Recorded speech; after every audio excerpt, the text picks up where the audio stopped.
It locked us out of using superchargers.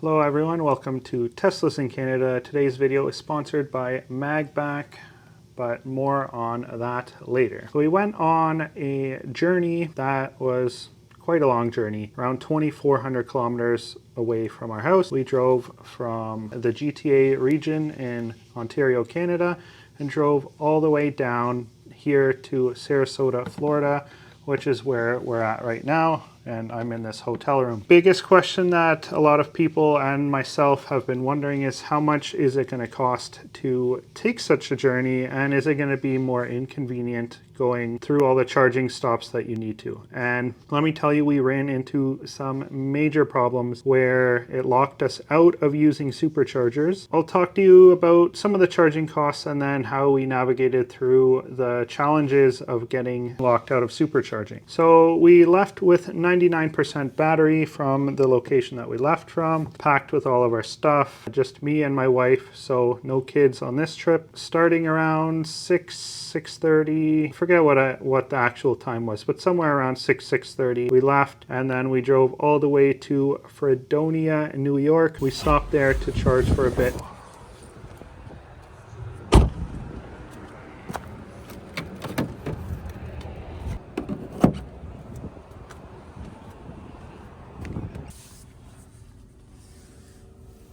And in US dollars, it cost us $14.43. And we continued on to Grove City, Pennsylvania, and stopped there to charge for $7.80. And then we continued all the way on to Washington, Pennsylvania, and we stopped there at a hotel. We stayed there overnight. Now this hotel didn't have any EV charging, but they did have outlets outside, but unfortunately those were blocked off by a truck and trailer, so we couldn't charge at night.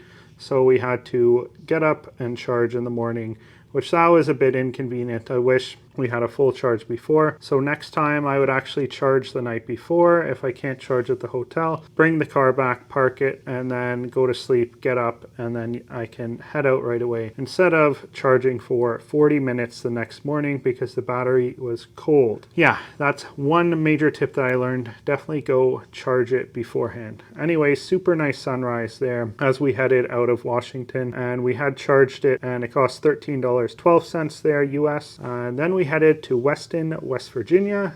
A quick stop there, $3.96 charging there, US dollars again. Sutton, West Virginia, $6.48. Off to Mount Hope, West Virginia, $5.40. Now you may be wondering, why are you charging for such little amount of time? And that's actually to enable you to continue going quicker. And to be honest, stopping all these different times, I always had to use the washroom, whether both of us or one of us, we needed a snack or a drink or something, caffeine.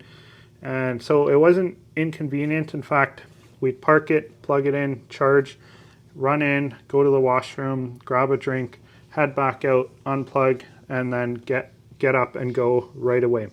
Off to Princeton, West Virginia, $7.20. Then from there to Mount Airy, North Carolina, $10.85. And then we headed over to Fort Mill, South Carolina, $11.40. And then St. George, South Carolina, $16.83.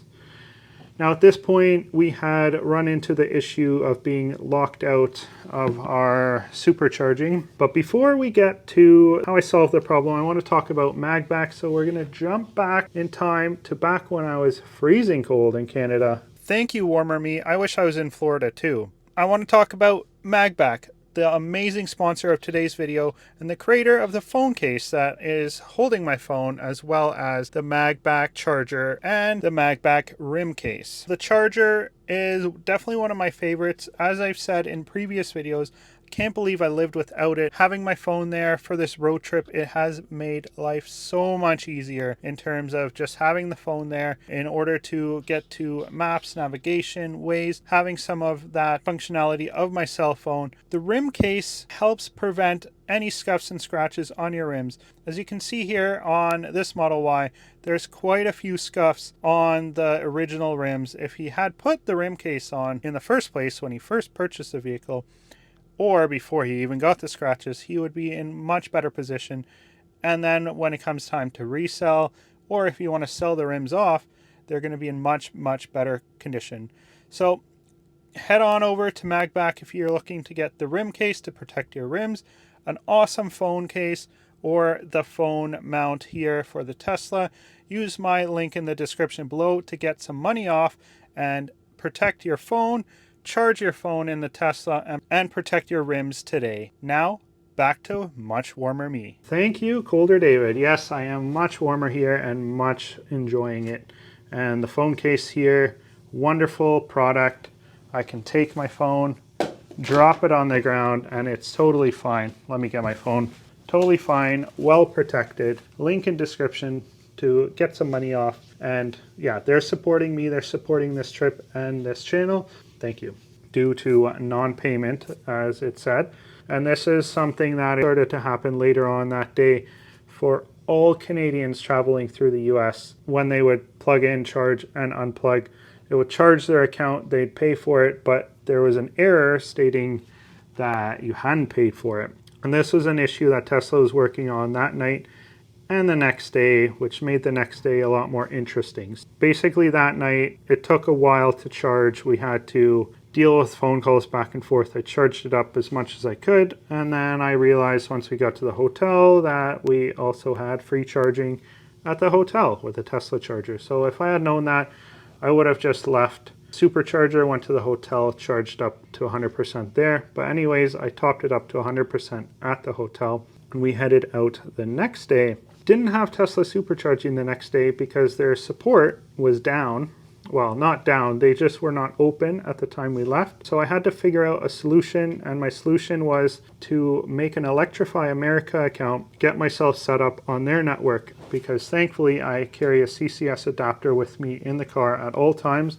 Link in the description if you want to pick one up. I highly recommend it if you are heading out on a road trip. This was a fantastic option in order to get some charging, although much more pricier. They charge you 56 cents per kilowatt, where Tesla on the chargers that we used were either 33 cents or 36 cents per kilowatt on the charge on average. So Teslas would have been a lot cheaper. If I had to use the Tesla charger, it would have cost me $13.17 Canadian, but it cost me $23.64 Canadian at the Electrify America charger. From there, we headed off and finally hit Florida, and we landed in Gainesville, Florida. Now we had gotten the Tesla supercharging all sorted out. Easy fix. All you have to do is go into your profile, manage payments in the charging area, and then you have to go into your address, basically hit confirm. All of a sudden it fixes it, clears the code. So that made it easier for the rest of the trip, although we haven't had any issues after that, thankfully. Gainesville, Florida.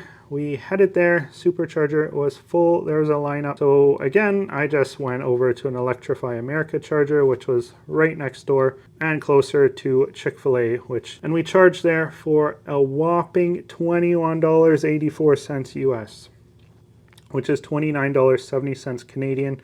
Would have cost us only $17.86 Canadian if we had to use a Tesla charger, but I wasn't waiting 30-40 minutes to get in for that charger, then plug in, then only be able to charge to 80% because other people are waiting. Forget that. Just went to Electrify America, pay the extra $13, $14, whatever. We'll get on our way, get going to our destination faster. Next supercharger, which is our 13th stop for charging, was at Brooksville in Florida, and it cost $9.18. And then from there, we went to our hotel, which we're at now, and we arrived here with 28% battery left. So 13 charging stops, a total of $145.87 US, which is around $198.38 with the current US to Canadian conversion of $1.36 Canadian, equaling $1 US. If I had only charged the Tesla chargers and skipped Electrify America, if we didn't have this issue that I was dealing with and Tesla was dealing with, it would have cost us only $176.07. Now, how much would it have cost you if you take in your gas car? It would have cost you about $300. You would have stopped around 5 to 6 times. You're cutting down your stops, but to be honest, I'm usually getting tired, need to go to the washroom, need a drink, need something. So stopping and getting that stretch in was very helpful. Plus, I was the driver for the entire trip, so I really needed those rest stops. Anyways, if you enjoyed today's video, make sure to subscribe and check out the next video in the series. See something really cool in the next one. So stay tuned. Thanks for watching. This is David from Teslas in Canada. Have an awesome day.